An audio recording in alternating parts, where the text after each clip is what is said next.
Ku izina ry'Imana Data na Mwana na Roho Mutagatifu, amena. Gira amahoro ya Kristo umuvandimwe. Turi mu gihe cya Pasika. Pasika twijihije ejo, yabaye Pasika y'igitangaza kuri twese. Pasika yabaye tudashobora kujya mu misa abenshi. Pasika twumviye wenda tutabashije no kujya gusangira n'abavandimwe. Yabaye Pasika yihariye, ariko hari impamvu Nyagasani yabyemeye gutyo. Iyo rero, iyo mpamvu natwe turayemera kuko Nyagasani yayemeye. Haleluya. Pasika rero uko yagenze kuri buri wese, ndahamya yuko byatewe n'uko Roho w'Imana yayimuyoboyemo. Twamaze kumenya yuko kuva twamara kwemera Yezu ntabwo ari twe tukiriho, ahubwo ni Kristo muri twebwe. Haleluya. Kuva rero Kristo ari muri twebwe, ni we ukora, si twe dukora. Kubera iyo mpamvu rero, hari uburyo yagukoresheje ejo, hari uburyo yankoresheje ejo, ariko bwa buryo bwese twese iyo tubushyize hamwe burushaho kutujyana mu ijuru. Jewe rero nk'uko Yezu yabimbwiye antunguye cyane mu gitondo cyo kuri Pasika, narabikubwiye muvandimwe, ndakubwira ni kandi ibyo yambwiye ngiye kubikora. Naragiye rero ndabikora kuko Yezu yabinyeretse, anyereka nuko biri bugende. Ku buryo rero uko byagenze nako yari yabinyeretse koko. Ubwo ndaye namubwiye ni ngewe rero imbaraga z'umubiri ntazo mfite pe, unshoboze kugira ngo mbashe kugukorera, nawe ubushake bwo ndabufite. Arambwira ati ndagushoboza. Muvandimwe, nawe umenye yuko nushaka gukorera Yezu nukuri azagushoboza. Haleluya. Nushaka kumuha nawe azaguha. Mu minsi ishize hari umwana wampaye ubuhamya, azabwitangira, ariko yarabumpaye. Arambwira ati mama Louise, ibintu tubwira ni ibintu bikomeye cyane. Benshi bashobora kubyumvamo ibiparu ndetse bikanadusetsa, ariko ukuri kose kurimo. Ati ngewe watwigishije gutanga 1/10 n'amaturo. Ati kuva wabitwigisha nahise mfata umwanzuro ko ngomba kubikora.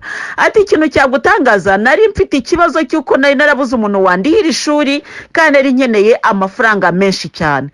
Ati muri icyo gihe nari narihaye gahunda yo kuvuga ngo ngiye kujya ntanga 1/10. Icyo gihe nahise mbona umugira neza undihira amashuri, kandi ariha miliyoni zirenze 400 z'amanyarwanda. Atanzi ntamuzi, ariko ku bushake bwe aravuga ati nzakurihira. Muvandimwe ugana mu ijuru, ntabwo Yezu atanga amafaranga 1000 gusa. Haleluya, haleluya, haleluya. Ntabwo atanga 1000 gusa, na miliyoni arazitanga, n'izindi na za miliyari arazitanga. Iyo Nyagasani yabonye koko uri ukwiriye kuzihabwa araziguha. Nukuri ejo yarabimbwiye kandi narabikubwiye muvandimwe, ngo nutaba indahemuka mu bikeya ntabwo uzashingwa byinshi. Nukuri niba dushaka kuba abagenerwa murage mu ijuru, nitwige kurekura. Haleluya. Nitwige kugira neza. Hari umuvandimwe mu minsi ishize twaganiriye, arambwira ati mama Louise, mfite ikibazo gikomeye. Ati basi, ati nguriza nzakwambure, ariko nguriza. Akaba n'umumama umupfakazi, kandi nzi neza ko yihanganye muri ubwo bupfakazi bwe, arera abana bamaze kuba bakuru. Noneho amafaranga yashakaga ngira amahirwe nsanga ni n'amakeya rwose, nanjye nyafite. Ndayamuha. Arambwira ati umva rero, kukwishyura byo singuhaye igihe, ariko Yezu nashoboza nzakwishyura. Ndamubwira ni muvandimwe, ntuhangayikishwe no kunyishyura ayo mafaranga, ugenda uhahiremo abana. Ndiziko turi mu bihe bibi, buriya Yezu nashaka kuyanyishyura azaca ahandi. Ntabwo yigeze abyumva. Arambwira ati si bishoboka bite? Ati muri ibi bihe turimo ko hari umuntu waba ufite umutima wo gutanga. Ndamubwira nti rero mfite Yezu mu mutima. Yezu ntagira igihe. Haleluya. Ntabwo agira ngo izuba ryatse, ntagira ngo imvura yaguye. Yezu ahora ari Yezu. Haleluya, amina, haleluya. Kandi yagiye kuguha, nta kangwa na byacitse. Haleluya. Nta kangwa ngo izuba ngo rese ngo ko ryavuye cyane, ngo uyu muntu ni muhango biregere. Yezu yagiye kuguha aragwa muvandimwe, nkubwiza ukuri. Haleluya. Iyo yagiye kuguha, haleluya, haleluya, haleluya, akenyuruza abakomeye, akakwambika ndetse akakwambikira ku mugaragaro. Haleluya. Muvandimwe ugana mu ijuru we, humura nugira ubwoba. Ibi ngibi turimo ni by'akanya gatoya cyane. Haleluya. Aho tujya ni mu ijuru, kandi tuzajyanwayo n'ibikorwa byo gukiranuka tuzaba twarakoreye mu isi. Ndamubwira nerega muvandimwe, narezwe n'ababyeyi bakomeje kunyigisha gutanga, ndetse bampa n'umurage wo gutanga. Ntekereza ko ari wowe wankurikiranye, ko numva gutanga biri mu mutima wanjye. Ntabwo muvandimwe nawe nkubwiza ukuri, ntabwo wenda ibyo nkora hari ubwo nshobora gukora nkafotora nkakwereka kukwereka wenda ukaba watekereza ko ari kugira ngo nkwereke ko nabikoze oya ashobora kukwereka amafoto ariko ntabwo amenya icyo natanze. Ushobora kumenya icyo nahaye umuntu umwe ariko ntiwamenya icyo nahaye bangaye, sinanakubwiye ngo nageze kuri bangaye. Ariko icyo nshaka kukubwira nuko ibyo mba ndi kugukorera ni ibyo ndi kugira ngo nkwigishe. Haleluya. Ndi kugira ngo nkwigishe, nkubwire ni muvandimwe, naho waba ufite icyo waba uri cyo cyose, uko waba umeze kose, ntushake kuvuga ngo Yezu sinzagukorera, ngo ndarwaye, ngo urumva ngo naheze mu buriri. Ndagira ngo nkumenyeshe ko yamagurukije ndi ku miti ya malariya. Rwose ndahaguruka ndagenda, kandi ahantu nagenze ni ahantu hagoye kugenda haterera cyane. Narahagenze rwose ngera kubona agombaga kugeraho, ndababwira uko ngomba kubabwira, mbafasha icyo nshobora kubafasha, ndangije ndataha. Ngeze mu rugo no kurya birananira, ndaryama numva ameze nk'uwahondaguwe, numva umubiri wose washize, ariko mvuga ni nejejwe no kuba nakoze ugushaka kwa data. Yezu yajyaga yigisha akavuga ati ikinezeza no gukora ugushaka kwa data. Sinigeraga numva ukuntu umuntu yanezezwa no gukora, ntabwo nabyumvaga, ariko uyu munsi ntangiye kujya mbyumva. Ubwo rero nagiye kubyumva, ndagenda nkamahagarara imbere nkavuga ni uragahora usingizwa iteka, we wanyongereye iminsi yo kubaho, nkumva ukuntu ibyo ntumvaga kera ubu ngubu mbyumva. Uzi ko nezezwa no gukora ugushaka kwawe. Nanjye iyo nkoze ikintu Yezu ashaka, nubwo ngubwo mpaguruka navugaga nishaka ngwe mu nzira, ariko ndi gukora ugushaka kwa Yezu. Erega ntacyo biba bitwaye muvandimwe. Haleluya. Hari abavandimwe wenda bishobora gukomeretsa, cyangwa se ukaba wakwibaza ngo kwese ngo uyu mumama ngo kucyakora ikintu akagipostinga ngo ubwo no kugira ngo bigende biti.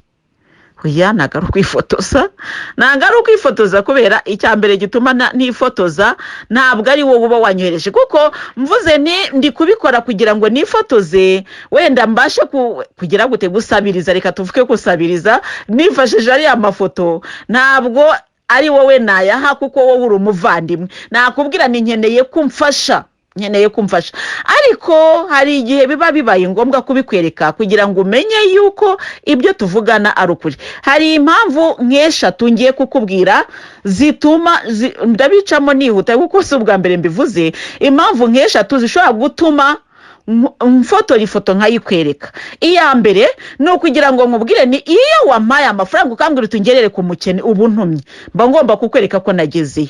Impamvu ya kabiri, mbagira ngo nkubwire nti umwami dukurikiye ntago tumukurikiye buhumye. Nawe yarakoze abwira abigishwa bati ibi nkoze bibabera icyitegererezo. Haleluya. Maze namwe mujye mukora nk'uko nkoze. Ntabwo Yesu yabaye nk'abafarizayi. Haleluya. Babandi bahagarara hariya bakavuga ngo ngaho nimufashe nimugire ngo icyo badashobora gukozaho urutoki bakagikorera abantu, akakigushyira ku mutwe. Imitwaro badashobora gukozaho n'urutoki akawugushyira ku mutwe. Muvandi, iyo naza kuba kumwe na Yezu nari kujya nkubwira nti Yezu aravuze ngo fasha, ndabizi ko nkubwe ngo Yezu yavuze ngo fasha, byanze bikunze wabikora. Ariko ntabwo ngewe numva ari cyo kiduhuje, sibyo? Ngewe ndakubwira ni ubu bwami bw'ijuru nkubwira nanjye bimfitiye akamaro kubujyamo. Bityo rero nzajya nkubwira ibyo namaze gukora kugira ngo utava wigira ngo nakubwiraga kugira ngo mfashe ngeyo. Oya, nanjye ubwiye Yezu anyohereje abafite uko yabigenje, akambwira ati wowe genda ndagufatira hanaha, ndabwira se runaka bikore. Mbese ubwo ari yaranje, yambwira ati haguruka ugende, we aba yiyaranje. Ariko bikaba ari muri wa murongo wo kuvuga ngo Yezu ntabwo yavugaga gusa, ubwo yaranakoraga, sibyo? Haleluya. Mubwize ukuri muvandimwe, Yezu Kristo yafashe amazi ayasuka kwibase cyangwa se kwisahane, atangira koza ibirenge by'intumwa ze. Arangije arababwira ati ibi ngibi mbagiriye bibabere urugero, bibabere icyitegererezo, mbahaye itegeko rishya riryo gukundana nk'uko nabakunze, kandi bimbagire namwe mujye mubigirana hagati yanyu. Haleluya. Ntabwo Petero yaramubwira ati oya, we ntabwo wanyoza ibirenge, ahubwo reka ngiye nkoza ibirenge. Yezu aramubwira ati oya, reka mbikore, ngomba kubikora. Haleluya. Ni ukuvuga ngo ntabwo Yezu yaje kutuvunisha n'ibituvunnye, ahubwo yaje kuvunwa nibyo twakabaye dukora, ku buryo hari byinshi tuzakora kubera ko yabitubereye urugero. Ndetse akavuga ati iyi ntambwe nyuzemo namwe niyo mugomba kuzacamo. haleluya. Iyo ni impamvu ya kabiri. Ntabwo Yezu yaje aruje ku dictature, no. Yezu yaje aje kubwira abantu icyo bagomba gukora, haleluya, kandi aragikora, atanga urugero rwiza, haleluya.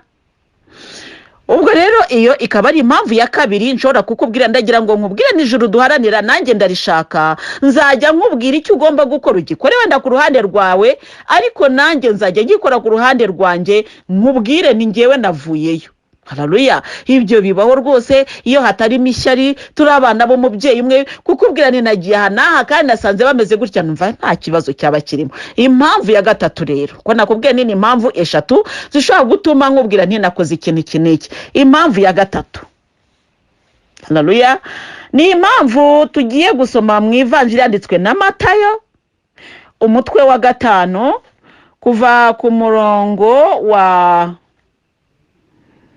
14. Haravuga ngo muri urumuri rw'isi kandi muri umunyu w'isi. Ikigo cyubatse mu mpinga y'umusozi ntikihishira, kandi nta ucana itara ngo aryubikeho ikibo, ahubwo arishyira ku gitereko cyaryo, aho rimurikira abari mu nzu bose, haleluya. Urumuri rwanyu rero niruboneshereze rutyo abantu, kugira ngo barebe ibyiza mukora, bakurizeho gusingiza so uri mu ijuru, haleluya, amena. Iri jambo rirakomeye cyane. Ibikorwa byanyu, urumuri rwanyu niruboneshereze rutyo abantu, bande abantu, kugira ngo barebe ibyiza mukora. Muvandi, wabireba gute ntabikubwiye? Wabireba gute ntabikweretse? Ntabwo Yezu atubuza kubyerekana, haleluya, nta nubwo atubuza kubivuga, kuko abantu bamwe ari nabo bashaka wenda iyo bashaka kugira ngo bari gukurikira Bibiliya, bajya ahangaha kwa Matayo toujours, aho Yezu yabwiye abantu uburyo bwo gufasha. Arababwira ati, igihe ugiye gufasha, uburyo bwo gufasha abakene, umutwe wa 6 muri Matayo, ngo murajye mwirinda kugira neza mu maso y'abantu, kugira ngo babarebe, mwaba mwivukije ingororano kwa so mu ijuru. Igihe rero utanga imfashanyo, ntukavugishe ihembe imbere yawe nk'uko indyarya zibigira mu masengero no mu mayira, kugira ngo baratwe n'abantu. Ndababwira ukuri, baba bashyikiriye ingororano yabo. Naho wowe nutanga imfashanyo, ikiganza cyawe cy'ibumoso ntikikamenye icyo icy'iburyo gikora, bityo imfashanyo yawe ijye igirirwa mu ibanga, maze so umenya ibyihishe azabikwitura, haleluya. Jambo ry'Imana, dushimiye Imana. Abenshi rero bahagarara ahangaha bakavuga bati, nibyo nabikoze ariko ntabwo ngomba kubimenyesha abantu. Ubu ni uburyo bumwe ushobora kwitwara imbere y'imfashanyo, ariko hari n'ubundi buryo, kandi ubukoze akaba atari gukora nabi, bwa buryo bw'uko ibikorwa byawe ngo nta ucana itara ngo aryubikeho ikibo. Ese niba koko ndi kubonesha, niba ndi gutanga urugero rwiza, kuki nabihisha? Kuki nakumva ngomba kuguhisha icyo ndi gukora? Nta mpamvu yo gushyiraho ikibo, oya, ngomba kubishyira ahagaragara, kugira ngo barebe ibyiza mukora, haleluya, bakurizeho gusingiza so uri mu ijuru, haleluya. Ibi rero mujye mubitekereza bavandimwe, tujye dutekereza tuti umuntu ashobora guceceka cyangwa akavuga, ariko rero hari ijambo navuze ngiye gusubiramo, umurambabarira ndi gusubiramo, ngo so wo mu ijuru umenya ibiri mu ibanga. So wo mu ijuru rero azi ibiri mu ibanga ryawe, kuko nshobora guhaguruka hano ngiye gufasha kubera ko ndi kugira ngo nifotoze nkwereke. Nshobora guhaguruka ngiye gufasha nkakwereka, ariko nkakwereka bike kuri byinshi nakoze, ariko icyo nguhaye kikaba kikubereye nk'urumuri. Hari umuvandimwe cyangwa se abavandimwe, kuko ubuhamya ndabufite bwinshi, bagenda bavuga bati, ibyo ukora biratwenspira, biduha inspiration. Undi ati, hari umuvandimwe ambwira ati, ngewe wamfashije gutinyuka gufasha. Ubu niyo mfite igihumbi numva nakwiriye gutinya kugifashisha umuvandimwe, kuko mbavuga nuko biri kose nawe mbese ntacyo afite. Numva waranyigishije gufasha abenshi mukurikira wenda uburyo twigisha, abenshi muranzi, bamwe wenda pa bose ariko abenshi bamwe muranzi.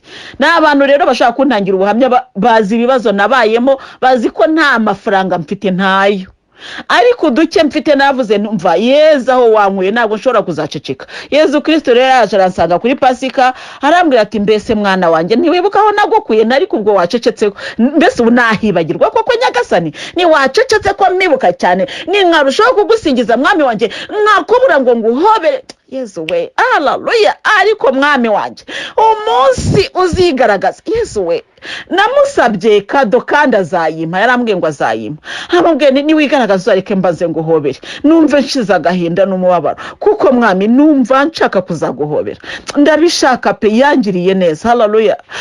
Yezu yangiriye neza, yangiriye neza, yangiriye neza, haleluya. Numva nazi icyo namwitura, kuba yamagurutsa ndwaye ati jya kunkorera, ntabwo nakwanga. Yangiriye neza. Byarashobokaga muvandimwe, kandi ibyo nkubwira byo ndabizi, byarashobokaga ko ntabasha kukubwirira ijambo, ko nari kuba ndahantu nashobora kuvuga, ndahantu wenda hacecekerwa. Ntabwo yabyemeye rero, ntabwo Yezu yabyemeye, kuko ari mwiza gusa.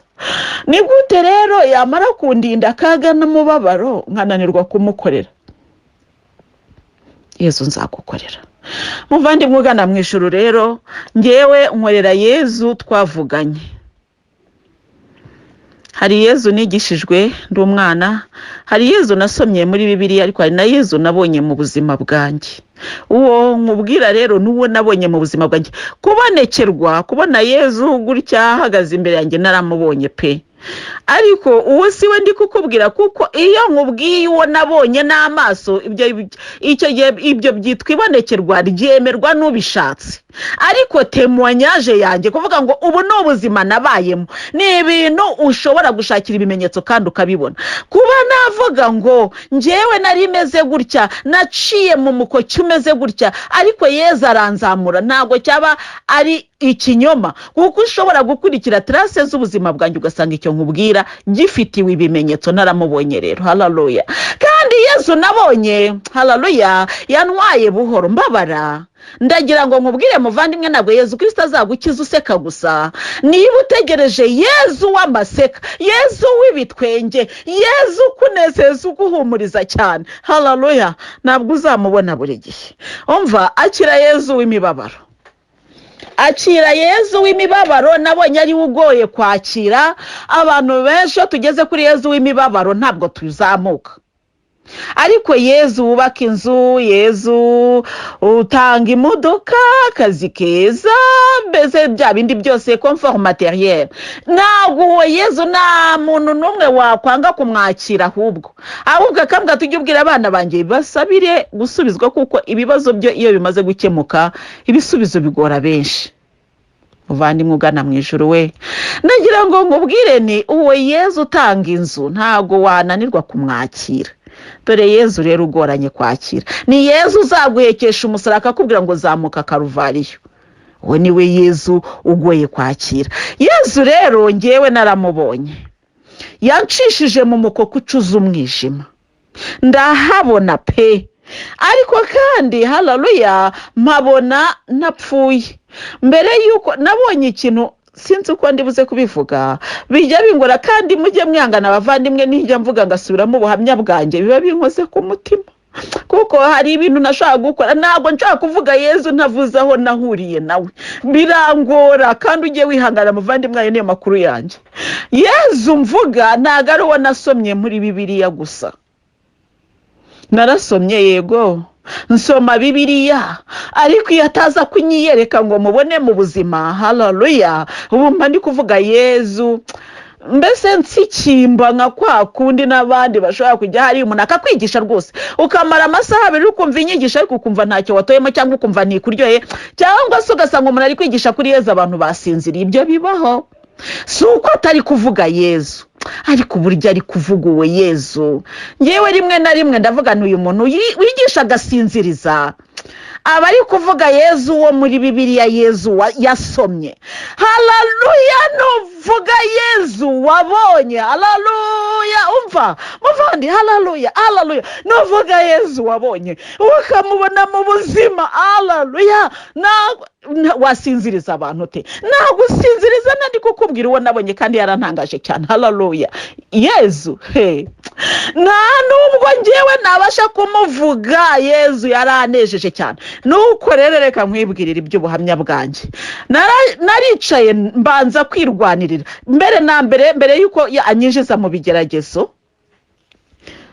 Mbere yuko mbikubwira ubwo nzajya mbivuga Yezu, nzajya mbivuga byose. Haleluya! Muvandi reka nkubwize ukuri, kuba uri usenga, kuba ufite rozari, kuba usenga ugahamanya nijoro, kuba uri mu butungane, haleluya, ntabwo bizagushyira kure y'ibigeragezo. Haleluya! iyo ntabwo yageragejwe kubera ko ari umupagani. Tobi ntabwo yageragejwe kubera ko ari umupagani. Haleluya! icyo ngicyo kimenye muvandimwe. Ahubwo ndagira ngo nkubwire, ni Nyagasani ashobora gushima ibikorwa byawe akaguha akantu k'akamenyetso. Haleluya! akaguha akantu twebwe tuvuga ngo umusaraba, ariko mu by'ukuri ntabwo uba ari umusaraba, ahubwo akaba ari agasaraba abaguhaye kugira ngo umufashe gukiza isi. Haleluya! ubwo rero muvandimwe ugana mu ijuru we, iyo wabyemeye ukavuga uti Nyagasani ndashaka kugufasha gukiza isi, n'ukuri Nyagasani aragushoboza. Haleluya!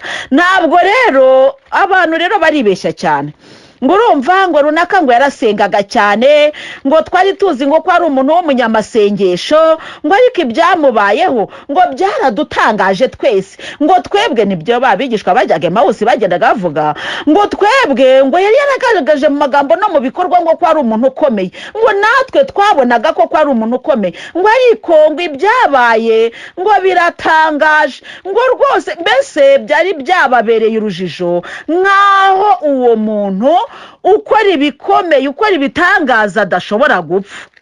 Iyo niyo myumvire yacu twebwe abantu, tuba twibwira ngo ntago byakunda ko umuntu usenga rwose ahura n'ibibazo, ngo Imana ngo mbese umuntu banakubwira ngo yagize ikibazo ugahita uvuga ati buriya ariko uzi ukuntu yabeshyaga ngo arasenga. Erega ubwo amasengesho akabaye ibinyoma, ngo yabeshyaga ngo arasenga, ngo kumbe ngo byari biriya.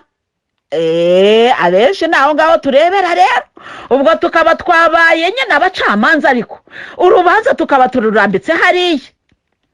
Nuko tuti Nyagasani we, uriya muntu ukuntu yajyaga abeshya ngo arasenga ngo azimana, ngo none ngo bigenze kuriya. Ariko rero ntabwo kuba bigenze kuriya ari ukubera ko atari intungane muvandimwe ugana mu ijuru. Uyu mwami twizije ko yazutse. Haleluya! wongere wibuke ko yapfuye azira akarengane kandi agapfa bikarangira, ari umwana w'Imana. Niba tubitekereza gutyo, wowe ko icyo tekereza yuko utazarengana cyangwa se ngo ugire ikibazo uri mu isi, kandi yaratubwiye ati aha ngaha nyuze namwe niho muzaca, kuki watekereza kutazarengana uri mu isi? Reka turebe, nakubwiye abagabo benshi, Yezu, Yobu, Tobi. Reka rero nkubwire ku magambo y'umugabo witwa Tobi. Tobiti abimpumyi, ni Tobiti ni papa wa Tobi, ariko igitabo ni icya Tobi. Umutwe wa kabiri tuhere ku murongo wa mbere, ngo nuko ku ngoma ya Sarihadoni ngaruka iwanjye, maze nsanga umugore wanjye Anana Tobi umuhungu wanjye. Ku munsi wacu wa Pentekositi, ari nawo munsi mukuru mutagatifu w'ibyumweru, batugabura ibiryo bitetse neza, maze nkinja kabero kugira ngo mfungure, banterera meza, maze banzana ibiryo byinshi by'amoko yose. Niko kubwira Tobi umuhungu wanjye nti, mwana wanjye jya mu bavandimwe bacu twazananywe bunyago hano Ininivi, maze nihagira usanga akennye ariko akazirikana Uhoraho n'umutima we wose, uwo nguwo umuzane aze dusangire. Ubuntu, umutima ugira ubuntu. Ndagutegereza mwana wanjye kugeza igihe ugarukira. Tobiti yigomwa ibiryo ategereje ko umwana ajya kureba abantu bakennye kugira ngo baze basangire na papa wabo Pentekositi. Tobi aragenda ajya gushaka uwabo umukene mu bavandimwe bacu, ariko ahita agaruka arampamagara ati dawe. Ndamusubiza nti ngaho mbwira mwana wanjye. Yungamo ati hari umuntu wo mu bwoko bwacu bamaze kwica, bamuhotoreye mu kibuga maze bamusigaho. Nuko nsimbuka ntagize n'icyo nkoza mu kanwa, maze iyo ntumbi nyikuraho mu kibuga nyihisha mu cyumba negereje ko izuba rirenga nkayihamba. Ngarutse ndiyuhagira, hanyuma umugati wanjye nkuryana ishavu, maze nibuka amagambo umuhanuzi Amosi yavugiye kuri Beteli agira ati iminsi mikuru yanyu nzayihinduramo iminsi y'ibyago, n'indirimbo zanyu nzihindura iz'amaganya. Nuko ndaturika ndarira. Izuba rimaze kurenga ndagenda ncukura imva maze ndamuhamba. Abaturage bo baransekaga bavuga bati nimurebera nta bwoba gifite. Amambere barabimuhigiye bagira ngo bamwice, aranyerera arahunga. None dore yongeye guhamba abapfu. Muri iryo joro nyine ndiyuhagira, hanyuma njya hanze nirambararira hasi mu kibuga iruhande rw'urukuta, maze niyorosora mu maso kuko hariho icyunzwe. Sinarizi ko hejuru yanjye mu rukuta haritsemo ibishwi, nuko amatotoro yabyo araza agishyushye angwa mu maso, maze azamo ibihu byererana. Hanyuma njya kwivuza mu baganga, nyamara uko bashyiragamo imiti bya bihu byererana bikarushaho kumbuza kubona. Bukeye ndahuma ndatsiratsiza, nuko mara imyaka 4 yose ntabona. Abavandimwe banjye bose birabashavuza, maze Ahikari antunga imyaka 2 kugeza igihe agiye muri Elimayide. Ubwo rero aho ngaho niho tugiye kuba tugarukiye. Ahangaha niho iyi nkuru ni ndende mu byukuri. Icyo nashakaga kuvuga rero ntabwo ari uko uyu mubyeyi Tobiti yari ari mu kibi, ahubwo yari gukora icyiza, ariko muri cya cyiza navuga ngo ahembwe kuba impumyi. Ushobora kuvuga uti usi Imana koko izajya uduhemba koko gutyo twayikoreye neza. Aho niho nashakaga kukubwira, hari n'umugabo Yobu, hari n'umugabo Yezu, mbese abo bose hamwe n'abandi bagiye bahura n'ingorane bari mu isi, abo baratubera icyitegerezo cyo kubona yuko kuba Umumararungu Louise, kuba wowe runaka ashyiraho izina ryawe wagira ingorane kandi usenga, ntago bivuga ko udasenga Imana y'ukuri. Haleluya. Si no kuvuga ko Imana ibihiwe ibikorwa byawe, ahubwo Imana ishobora kuba ibyishimiye igahitamo kubigenza gutya kandi kugira ngo igukize ikintu gikomeye. Kuko usomye iyi nkuru ya Tobi, ukasoma iki gitabo cyose ukuntu kirangiye, Tobi yakoze mbese byabaye ibintu byiza cyane, mbese gifite iherezo ryiza riryoshye. Iki gitabo nkaba nakubwira nti uzashaka akanya wicara ugisome, kuko ni igitabo cyiza ushobora gusoma wumva ari nk'umugani, ariko kandi kirimo n'inyigisho ikomeye cyane. Navugaga iki rero muvandimwe ujya mu ijuru? Nakubwiraga yuko Yezu njya kwinjira muri cya kigeragezo, niho navugaga yabanje kunyereka filime cyaho ngiye kujya, nkuko nawe mu murima w'imizeti burya yeretswe ibyo agiye guhura nabyo mu murima wa Getsimani. Nuko noneho rero ndavuga nese Nyagasani koko ubu si ibi bintu ntabwo byashoboka ko byahinduka. Arambwira ngo ntabwo byakunda, kumba iyi nkongoro ugomba gusoma. Ubu rero muvandimwe nkubwise ukuri, buri wese afite inkongoro aba agomba gusomaho. Niba uri umukunzi wa Yezu, uzasoma ku nkongoro ya Yezu. Umva, ntabwo uzabihunga ngo bigukundire. Uzareba hirya usange Yezu arahari, uzareba hino usange Yezu arahari mpaka. Nuko rero agiye kuncisha aho ngaho, ndamubwira ni icyo ngusabye mpimbaraga mwizo namusabye, musaba imbaraga kugira ngo mbashe kubicamo, byibuze nzabisohokemo ndi umukristo. Kuko hari ahantu hagera ukumva utangiye no kwibaza niba amasengesho wasenze Imana yarayumvise. Byageze ahantu mbwira Yezu nta sengesho mfite, niba wumva ushaka kunyiza uzankirizayo nasenze kandi ndumva hagije. numva ndatuje. Ibintu birakomera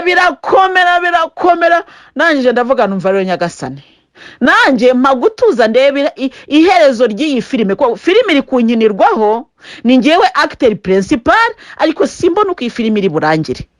Buriya abantu badukinira amafilime bo baba barayanditse, akaba azi ko izatangira gutya ikarangira gutya, ariko gukina filime yo mu ijoro, wa muvandimwe wanjye we, ntabwo buzi ngo bizarangira bite. Mbese uko igenze nuko ugenda nawe. Ndayireba ndicara ndavuga ni Yezu gutuza nanjye nirebere. Yezu angirira ubuntu gutuza maze ndicara ndabireba. Filime irakinwa, haleluya, yo haleluya, haleluya, irangira nsinzi, haleluya, amen. Bitoroshye, ntabwo biba byoroshye muvandimwe, nkubwiza ukuri. Nutekereza ko uzatsinda mu byoroshye uzaba mbese simbizi. Reka rero nkwereke, tegereza ko uzatsinda mu bikomeye. Aho niho nabonye urugamba ruba runaryoshye. Hari ahantu ibigeragezo byageze numva biraryoshye, nkajya mbwira Yezu numva none aho ibihe bigeze ndumva bitakinteye ubwoba, niba hari n'ibindi bisigaye Nyagasani, ko ndumva ndi mu ndiba, kuzamuka mu ndiba nkagera hejuru nkazongera kuhagaruka, ndumva aricyo cyangora. Mbabarira nyiri mu ndiba ubizane n'ibindi bize, mbirangirize rimwe, mbihekenye mbikacange birangire, aho kugira ngo bizantera ibibazo. Ubwo Nyagasani Yezu Mana sinzi niba yarabizanye, cyo nuko aho nari nicaye ntari ndyohewe na buhoro. Kimwe kizi, ikindi kizi, ibigeragezo biraza bikajya biguhura hari nk'icumi, ukibaza se Mana ibi ni ibiki koko? Uwo muvandimwe akaraguhamagaye atariko n'uwo utabwiye ngo ariko uzikura umunyamagambo, uwakubahaga ngo ariko ubundi uri igiki, uwagutinyaga ngo ariko wowe uri igicucu. Mbese ibintu biraza bikaguhuriraho. Iyi modoka n'abandi mu muhanda ikabigize gutya, iraturitse amapine. N'abandi Mana yanjye we, najya kuri banki nibagirwa gusinya bati rwose, mbese ibintu bibi gusa.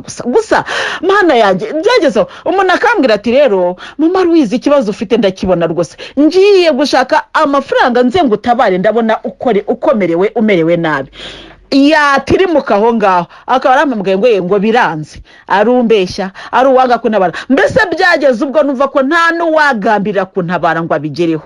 Numva ko ari uko bimeze, mbwira Yezu numva nta muntu nyirenganya, nta n'uwo nyibona w'ikibi, mbabarira nirebe ngewe, hasigaye nturize muri ngewe. Haleluya. Yezu ni mwiza, Yezu Kristo ni mwiza cyane. Haleluya, haleluya, haleluya. Niyo mpamvu nanjye muvuga, ntabwo mvuga ngo se ngo runaka arabivuga wiki. Igihe nababaraga runaka ntabwo nzi uko yabigenza, nta nubwo nzi uko yabyifashe. Haleluya. Icyerekezo cyo nuko haleluya, haleluya, nahawe amasezerano ndi mu mibabaro. Yezu akambwira atariko ati ngiye kubirangiza kandi uza, mbese akama amasezerano nkamubwira numva Nyagasani, ngewe singusaba amasezerano ya kera, nkizirya none mbonera imvuye imbere. Wapi habona nirivaho, ariko uzi ko usengera umunsi ukumva saa sita z'amanywa ijoro ryahitarigwa, nirigwe ye maze ahubwo n'amanywa gatinda. Nkavuga nayo ko se Mana koko, mbese se umuntu miga umva akaba ari n'umuntu urwaye, burya Imana igitanga umugisha. Abagira nabi bajya babona umugisha iyo Imana ishaka kutugirira neza ibakoresheje. Nukuri bajya babona umugisha. Njya mbivuga nti buriya igihe Abayisiraheli bavaga mu Misiri, niyi byago byari kuza, niyi ndwara yari kuza, niyo coronavirus yari kuza, ari gufata Abayisiraheli ntabwo ari gufata Abayisiraheli, ntabwo ari gufata Abanyamisiri. Icyo kimenya muvandi, kubera icyo Abanyamisiri bari bafite misiyo yo kugira nabi. Bagombaga kugeza Abayisiraheli ku gusingiza Imana byuzuye. Bari bafite misiyo yagombaga kubaproteja kugeza igihe misiyo yabirangiriye. Misiyo itari nziza. Haleluya. Ariko haleluya, haleluya, umva muvandi mugana mu ijoro we, nyuma ya misiyo hari icyo Imana yari yateganyije gukora. Haleluya. Hari icyo Imana rero yanga ko ryiri iryo joro. ugasenga ngo Abayisiraheli ngo Abanyamisiri basubire inyuma, Abanyamisiri bakarushaho kugira imbaraga, Abayisiraheli bagacika intege, bakicaraho bari ndetse bakanarwarira aho ngaho diyarezi ikaza, Abanyamisiri bagakomeza kugira imbaraga, Abayisiraheli bacitse intege. Kubera iki? Haleluya, hari Imana iri burengera Abayisiraheli, ariko haleluya, kandi irabarengera Abanyamisiri babireba we, kandi kugira ngo babibone nuko bagomba kuba bahageze. Haleluya, niyo hazi icyorezo kihagarika abagenzi mu mayira, ntabwo cyari guhagarika Abanyamisiri, ntabwo ahubwo Abayisiraheli bashoboraga guhagarara kuko bari mu kiganza cy'Imana. Haleluya, haleluya. Nibyo mbabwira abavandimwe, mujye mumbabarira nsubiremo amagambo amwe, umuntu usumva arambiye gusubirwamo bimwe nta kindi azigendere rwose, ubwo azaba rwose yamaze kugera ku gipimo gishyitse cyo kwiga. Ariko mumbabarire mbwira abagenzi bagana mu ijuru. Haleluya, mbabwire ni bavandimwe, haleluya, Imana koko igusha imvura ku babi no kubeza. Haleluya, ariko burya cyane cyane igusha ku babi, abeza baba bari mu biganza by'Imana. Muvandimwe, nawe utabona imvura ntibyakubuza gusingiza Imana, kuko twebwe nka Meshaki, Shadraki na Abedenego twaravuze tuti nibikora tuzashima, nitanabikora ntituzayivaho. Haleluya, ibyo twarabirangije. Haleluya, ariko ababi Imana irabaguyaguya kugira ngo irebe ko bayigarukira, ikongera iminsi yo kubaho, ikongera imibabaro y'abakiranutsi kugira ngo ikize. Haleluya, ababi. Haleluya, muvandimwe ugana mu ijuru, Imana nkubwira, Yezu Kristo nkubwira, nibyo nge nahereyeho mvuga, ntabwo ari imagination yanjye, oya, nta nubwo ari na wa wundi nigishijwe wenda ngo nagiye mu misa barasoma ngo ivanjiri nuko baranyigisha gusa, kuko nabyo byarabaye kameme, ntabwo navuga ngo yango ntibyabaye, byarabaye. Ariko Yezu nkubwira, naramubonye mu buzima bwanjye, naramubonye mu buzima bwanjye, naramubonye ntabara we, naramubonye ntabara, naramubonye we. Yezu narakubonye wa mwami wanje we, narakubonye ijoro rinishe we, igicuku kinishe mwami, narakubonye we, narakubonye wa mwami wanje. Muvandimwe ugana mu ijuru we, ndagira ngo nkubwire ngo ikigeragezo kiraryana, kikajyana nk'igise, mu nda hakakurya, ukajya kuri toilette buri kanya, ukigaragura hasi, ukajya usamba nk'uri gupfa. Nta kintu, nta hantu babara uretse ikigeragezo. Cyashyushye we, cyaryoshye, ariko haleluya, ibiryo burya biri gutogota, burya inkono niyo yavuga amakuru yabyo. Haleluya, haleluya, haleluya, haleluya, haleluya. Ikigeragezo, haleluya, kiraryana rwose, kandi burya ikigeragezo gitangira kiza gake, kigenda kiyongera, araho kigera rero ugasanga birakakaye. Icyo gihe ubwo nabikubwiraga muvandimwe, ntango ubuhamya bwanjye nakubwiye n'ikigeragezo kigera, ni burya ni nk'umuceri. Uzareba umuceri utetse mu isafuriya, uwushyira ku ziko, amazi agihoze n'umuceri ukimeze neza, uko umuriro wiyongera amazi ashyuha, uko umuriro wiyongera amazi ashyuha, noneho iyo bigeze aho umuriro umuceri uri gutogota, muvande ujye upfundura isafuriya wirebere, bikwigishe kubona bya bindi tubamo. Umuceri uratogota, amazi akajya zamuka, yareba akajya anatogotera ku ruhande rwose, ubona byakomeye, uduceri twisimbiza muri ya mazi, ibyo ntibigerageza we.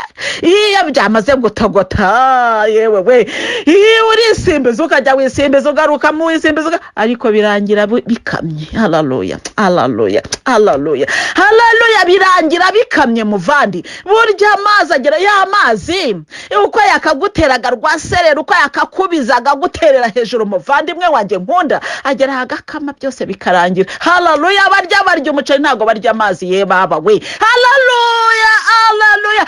Uwumva ubuhamya yumva ubuhamya bw'ikigerageza, kumva Umumararungu Louise ko ntago yumva bwabo babare yari afite. Oya, iyo Nyagasana amaze kukugira icyaremwe gishya, haleluya, ntago ubukibabazwa n'ibyahise. Haleluya, ahubwo bikubera isomo.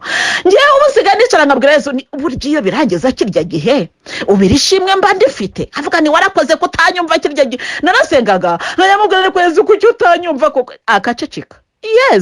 Yezu nkubwira muvandimwe, naramubonye amaso ku maso, ndamuzi rwose. Haleluya, ariko nzuko avuga, ariko iyo yacecetse uramubaza akakwihorera. Ni Yezu wambabariye basi ukansubiza kandiba gusa. igihe cyarageze ubundi Yezu ni mwiza gusa, reka mbikubwire, yanyemereye ambonekera, yarambwira ati sinzigera nkuva iruhande, kuko Yezu tukabana nk'inshuti. Mbese hari udushusho njya mbona tukanyinspira. Inspiration rero n'ubundi ni ukugira ngo ikintu gisa n'ikikwigisha kitari kureba, tukanyinspira, nkabona neza turahura n'ukuntu nibona na Yezu, cyangwa se wowe wenda wakwibona na Yezu. Birumvikana abantu bashushanya ari ubwo abatari Yezu Yezu wenda ari ifoto bafashe y'umuntu cyangwa se ari ishusho. Icyo ntabwo ari cyo ngewe mpagaciro iyo nyigisho kubwira. Hari agashusho mfite rero ka Yezu afite akana mu ntoki bagenda baganira, kandi agashusho naho ataba ari Yezu, ariko ndagira ngo nkubwire nti iyo nyigisho iriho. Kandi koko Yezu yakundaga abana bato, agakunda no kugana n'abana bato. Nta gitangaza ariko bashushanya Yezu n'abana bato. Yezu yarambwira ati nzahorana nawe nk'uko umubyeyi ahorana n'umwana, amufashe mu kiganza tugenda tugana. Yezu simutinye, ariko hari ahantu byageze Yezu Kristo aceceka aryumaho, hajya mugana Yezu kuko wanyihoreye. Acecetse cyane. Ni Yezu we, ni wambabariye koko, ni dore n'ibindi bifungutse, ni Yezu nabyo biranyasamiye. Yezu wambyaye we, ntako wa mwami wanjye kuri guceceka ubusuranyuva. Yezu muvandimwe ugana mu ijuru, ndi kukubwira Yezu. Ariko ijambo ry'Imana ko tubwira ngo kuko yageragejwe, kuko yababaye, ashobora cyo gutabara abababara. Muvandi, ndagira ngo mubwire ngo yacecetse abari mu kazi erega ntabwo Yezu avuga, buriya agira amagambo make. Ijambo ry'Imana rirabitubwira mu ivanjiri yanditswe na Yohani, twarahasomye ejo. Ibyo Yezu yakoze ni byinshi cyane ku buryo bitigeze byandikwa muri iki gitabo. Kubera iki rero? Yezu yakundaga gukora ariko akavuga make. Yakijije abantu, uzajya wumva ahantu Yezu yagiye akiza abantu, agakiza ababembe, ariko ntabwo bose bavuga ngo nuko ngo amazina yabo nayo yarabikoze, ariko byarakoretse. Kandi ntabwo Yezu yabikoze ari wenyine, yagendanaga n'abigishwa be kugira ngo batemanye ko icyo kintu cyabaye. Ni gute rero twakora ikintu cyiza twarangiza tugashyiraho ikibo ngo ntimuzamenye ko byakozwe? Tuzabivuga. Haleluya. Nuko rero nakwibwiraga uwo mwami w'amahoro, ndakubwira nti nawe umukomereho. Nagiyeyo rero abo bavandimwe narabarebye, ndabasura, nakubwiraga impamvu ngomba kubikubwira kandi wazumvise. Si ubwa mbere nzivuze, si ubwa kabiri, si n'ubwa nyuma. Igihe cyose bizajya biba ngombwa nzajya nongera mbisubiremo. Dukomeze rero ikiganiro cy'uyu munsi, turakomereza ku isengesho twakoze muri iyi minsi. Isengesho ryabaye isengesho abantu bafite ubuhamya bwinshi cyane, ku buryo abantu barampamagara bakambwira batese koko mama Louise, ubu se koko hari n'uwambaje atese iri sengesho ntawazongera kurisubizamo na nyuma y'iki gihe tukongera tugakora, mbese nkajya ndikoresha nkaho n'abandi gusenga mu bihe bisanzwe nta kibazo. Rero ndagira ngo nkubwire muvandimwe, iri sengesho ushobora kurikoresha mu buzima bwawe busanzwe, kimwe nuko ushobora kujya, mbese muri make wabikoresha uko ushaka, kuko iyo audio yasohotse yavuye kuri nge ntabwo ibikiri yanjye bari yabaye iyawe. Niyo mpamvu wenda niyo ngewe ngize gutya telefone ikazitakaza, ntabwo ndira, ndavuga ni ngewe icyo nagombaga gukora narakirangije, hanyuma uwumva byaramugiriye akamaro ubwo afite uko yagiye abibika, ko ngengera audio nkeya telefone yagiye zitakaza. Umuvandimwe ngiye kureba rero ubuhamya bwaje vuba bujyanye cyane n'isengesho tubusomeho, ariko nkwibutsa yuko tukiri muri gahunda y'amashimwe, ntabwo ararangira. Twagiye mu isengesho twinjira muri Pasika, ariko amashimwe aracyahari. Gusa naye nakwemereye yuko tuzagira umwanya wo kugana ku bubabare bwa Yezu, tukongera tukiyibutsa uko Yezu yababaye. Ko narabivuze, twarabyize kuri Pasika zabanje. Twatangiye audio muri 2017, 2018 twaganiye kuri Pasika, 2019 twaganiye kuri Pasika. No kuvuga ngo 2017 Pasika yari taraba, yego, ariko nayo dufite amakuru make wenda twagiye muri make twaganiye kuri Pasika 3, iyi ngiyi ibaye ya 4. Bivuga iki rero? Bivuga ngo ntabwo twabura icyo tuvuga kuri Pasika, cyaba igishyashya kubyo turi kuvuga cyangwa se gusubira muri audio zatambutse kuko nazo zifite agaciro. Kuba zaratambutse ntabwo bivuga ko zataye agaciro. Niyo mpamvu umuntu ugana mu ijuru ashobora kuvuga ati mfasha akanya ngiye gusubiramo izi nyigisho numve nyine nta kibazo ntacyo biba bitwaye. Abavandimwe rero, umuvandimwe yaravuze ati Yezu Kristo akuzwe mama, happy Easter. Numva nagiraho mpera naho ngeza mu gushima, numva byinshi byarandenze mu byo umukama nkorera, ariko reka ndirimbe ururirimbo. Ngarutse imbere yawe nzanywe no kugushima, mbega imirimo myinshi umaze kunkorera. Ngarutse imbere yawe nzanywe no kugushima, amen. Fise byinshi novuga, ariko nuko iyi minsi 7 Yezu yansizemo akanyamuneza, urukundo, amahoro no kwishimira byose. Nizere ko bizoranguka, numva nogaruka nkatamba ndi mu kirere, kuko naramwiboneye, naramwiyumviye kandi yaratuganirije. Nongeye kugushimira mama, kuko wemeye ko iryo Yezu yagutumye uritushikiriza, uragahorana amahoro y'umutima n'ay'umubiri. Kandi umunsi twasozeye ubuzima tuzohwanireyo twese nabo wahawe bose, tuvugire hamwe kandi tuvugire hamwe amasengesho, ubwire Yezu uti aragukunda, nawe mama ndagukunda, nabo maudio bose baragukunda. Imana yarakoze kukumenyesha, hezagirwa. Imana iguhe umugisha rero muvandimwe. Yewe ngewe noneho kuvuga ngo ndabakunda bavandimwe, turi mu rugendo rumwe ntago bikinshobokera, kuko numva mbese ngewe reka mbabwire icyemeza ko mbakunda nuko muntu ngatumika. Ukambwira uti akira amafaranga mama Louise uyashyirira umukene, ewa nkahita nirukanka cyane, nirukanka ngenda nkamuhereza nkamuga nti ntabwo ari ibyanje. Hari umuvandimwe wakuntumyeho akishima, wa wundi akishima, nanjye nkaba mbonye umugisha wuko nanjye natumitse, ariko kandi nawe ukaba wabonye umugisha wuko utigundiriyeho ikintu. Nuvuga ngo twese tuba tubonye umugisha. Rero muvandimwe ugana mu ijuru, ibi bintu birakomeye cyane. Nanjye nuntuma nzagutumikira, ubundi tujya tubwira Yezu na Bikira Mariya ngo mu butumwa nzagutumikira, ariko nawe ndavuga nti ujye untuma nzajya ngutumikira. Ubwo se urukundo nkaca bugufi imbere yawe. Ubundi koko ukurikije icyo umuhanuzi aba ari cyo, biba ari ibintu bikomeye. Hakusa umuhanuzi ubundi Yezu niwe wavuze ati ushaka kuba mukuru nabo umugaragu wa bose. Ubwo se kuba umuhanuzi ugagaye wegamye hariya, ibyo nibyo byangira umuhanuzi w'Imana wowe kada. Icyangira umuhanuzi mukozi w'Imana ni ikintu uko nakumvira buri wese, ndetse nkagerageza kujya hasi kwitapi kugira ngo Imana ariyo ihabwe kuzo n'icyubahiro. Reka dukomeze. Mwaramutse neza mama Louise, umbabare ntugire ngo ni ubutesi. Iriya foto y'ejo yanteye ishavu n'agahinda n'amarira araza, ndaturagurwa nk'urwaye umutima, marakanya ndeba mu kirere nibaza icyakorwa. Ako kanya ndakibura. Cyakora nibutse mama wambyaye, ubuzima yabayemo n'abana, umugabo yarabamwirukananye kubera inshoreke, nibuka akaruri yabanyemo n'abarumuna banjye, nge yaranshyiriye data kuko nari ikinyendaro. Nshimira Imana ko batageze hariya. Imana yongera ishimwe cyane kuko yababeshejeho bagakura kugera igihe yitabye Imana muri 97. Mparamusabira ijuru nubwo yabayeho gipagani kandi yarabatijwe. Mama Louise, nanjye ndi umupfakazi uri muri pansiyo y'uburwayi, ariko ndashima Imana. Arakomeza ati igihe Imana ikimpaye ibintunga n'abana, nzajya ntanga amafaranga. Arayavuga umubare kuri audio rwose, ubu byari bigishoboka. Kandi nawe mama Louise ukomeze unsabire, ibyo nemeye nzabikore, dore ko ndi umunyantege nke nkaba n'umunyabyaha. Iyi si nayo ntiba itworoheye, ntabwo ari ubuhamya bwanjye, ntibwabona aho bukwirwa n'igitabo.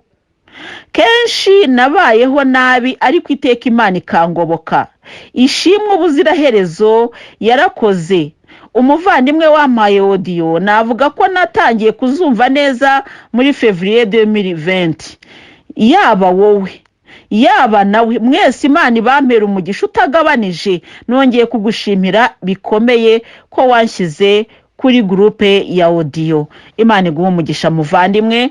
Ubu rero iri ishimwe yo ndisoma gutya ntabwo ari ukugira ngo wenda sinzi abantu burya abantu turagoye kumva, hari umuntu ushobora kubyumva ukundi, ariko mba mbivuga ngira ngo nkubwire ni uyu muntu aravuga ati ndi umupfakazi uri muri pansiyo y'uburwayi, nari umwarimu kazi ndamugara, ubu mfite imyaka 58. Urumva uwo muntu uri muri icyo kintu ntabwo ari we wakagombye kuvuga ati ndashaka gufasha akinjira muri audio yari zinjiyemo muri 2020. Wowe yenda ushaka kuwarinjemo muri 2015 ari cyangwa na karindwi kuko aribwo zatangiye, ukaba utarumva icyo zikumariye, ariko umuntu winjiyemo ako kanya akavuga ati ibi bintu ni ibintu bikomeye cyane. Haleluya. Bavandimwe rero tugana mu ijuru, iki ni igihe cyo kugira ngo duhumuke, kuryo nutanashaka no guhumurwa wenda nibyo wumva uzahumurwa basi noneho n'ubuhamya bw'abandi. Umuntu yinjiye muri 2020 mu kwa kabiri, ubu turi mu kwa kane, ni ukuvuga ngo amazemo ukwezi, niba akabije amazemo amezi 2, ari kumva ko mbese yarafashijwe, aravuga ati mbese yewe.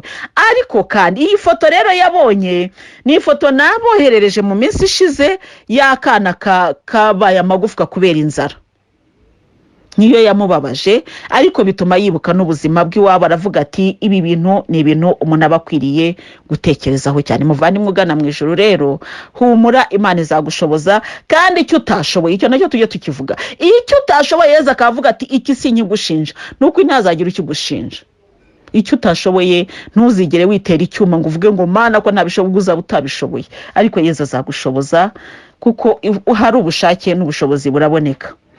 Undi muvandimwe nawe ati mama aya mashi menshi yayashyizeho yarashushanyije, ati mama aya mashi yamereye Yezu uturakoze cyane kumugisha uduhaye no kuduhumuriza, kandi ko yanshoboje kuba muri iri sengesho nkarirangiza numva nishimye cyane, si nkekeranya ko nabohotse. Haleluya. Imana iguha umugisha muvandimwe. Umuvandimwe ati narabohotse. Haleluya. Yarabohotse muri risengesho rero, Imana ibihererwa icyubahiro, nukuvuga ngo abayumva ko ari byinshi cyane byagiye bimuvaho. Undi muvandimwe ugana mu ijuru ati mukobwa mwiza wa Yezu Kristo, mama wacu ugira amahoro ya Kristo, ndashima Yezu Kristo nyirimpuhwe ko yakijije roho ya buri mugenzi ujya mu ijuru akurikije indwara za roho, indwara ya roho ya buri mugenzi. Ahasigaye kuri buri wese ni uguhatana agashikama, ntazongere gusubira mu bibi. Gutera ishote karande n'ibyayo byose ntibyoroshye, ariko birashoboka nitwizirika kuri Yezu Kristo na mama Maria, n'ukuri tuzabona ihirwe. Ubwo rero uyu muvandimwe kuri izi karande nabyo ndagira ngo mbwira abavandimwe bagiye bambaza cyane kuri karande, bambaje ibibazo byinshi, ariko nababwiye ko karande tuzagira igihe cyo kuziganiraho mu buryo bwihariye, tuzagira igihe cyo kuzigaho, ariko n'igihe tutaraziganiraho mu buryo bwimbitse, ndagira ngo mbamenyeshe ko karande ari navuga ngo ni igisekuruza, n'abadayimoni bo mu gisekuruza bagenda badukurikira ariko bagamije kutubuza amahoro n'amahirwe. Izo nizo bita karande. Ubwo rero karande zigenda zirandaranda, ni nk'ibyatsi. Ngiye karande njya nzigereranya n'ahantu hari umurima, nk'abantu bahinga, ahantu haba urwiri. Karande ni nk'urwiri, urahinga ukarukuramo rwose, ukarukuramo twika, twajyaga imbagara gukora imbagara, twajyaga tujya gukora imbagara tukazitwika, ariko nibibuza ko iyo ibishyimbo bimeze, niba ari ibishyimbo wateye n'ubundi rwarwiri rongera ukaza, kandi wumva wahinze urumaramo, nuvuga ntirushiramo neza, rurakomeza, mbese wa murima wabayemo urwiri. Kera abasokuruza bacu wenda tugereranye ko bahingaga mu rwiri gusa kandi batarukuramo, ariko uyu munsi twe twamenye ko urwiri ari rubi, turi guhinga turukuramo, ariko turacyarufite mu murima wacu kubera yuko basokuruza bacu bawudusigiye uri mu rwiri rwinshi.